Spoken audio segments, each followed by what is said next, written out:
দাঁড়িয়েছে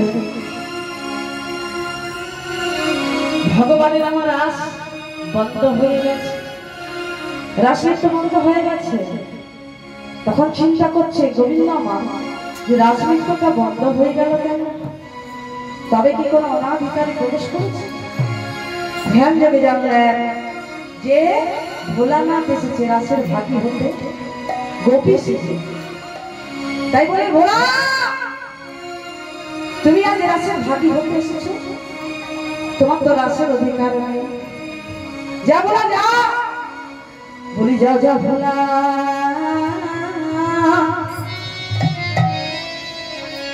ফিরে যাও হে,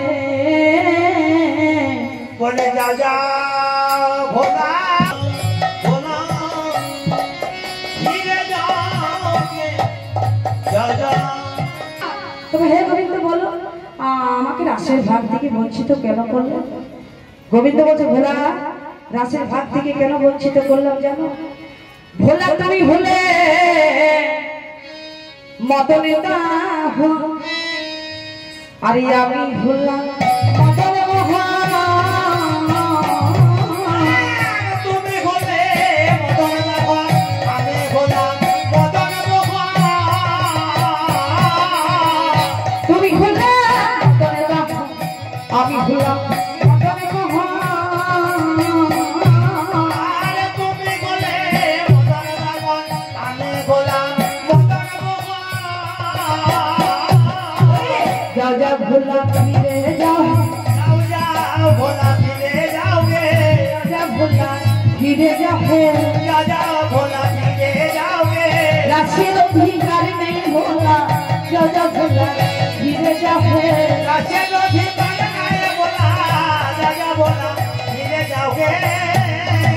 ভোলা তোমার রাসের অধিকার নেই, তুমি ফিরে যাও।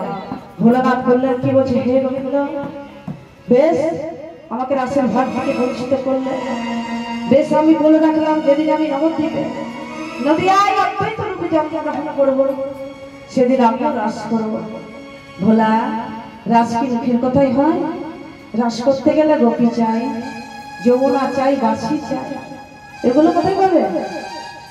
বলে হে গোবিন্দ আমি যমুনাও করে নেব, ভক্তগণের নয়নের বাড়ি দিয়ে আমি যমুনা করে নেব, আর হে গোবিন্দ গোপীও করে নেব, নিষ্কাম বৈষ্ণবের দলকে নিয়ে আমি গোপী করে নেব, আর বাঁশিও করে নেব।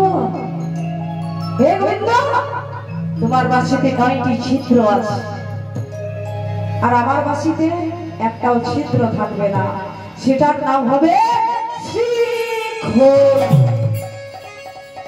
তুমি বাঁশি বাজাও রাধা রাধা রাধা বলে, আর আমি কি বলে বাঁশি বাজাবো জানো? আমি হরি বলে বাঁশি বাজাবো হে,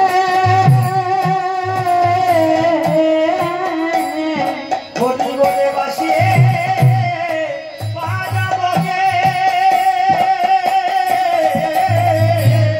হরি বলে বাঁশি বাজাবো হে, হরি বলে বাঁশি বাজাবো গে। নিষ্কাম নামের দলে হরি বলে বাজাবো বলে নিষ্কাম নামের দলে, হরি বলে বাঁশি বাজাবো গে।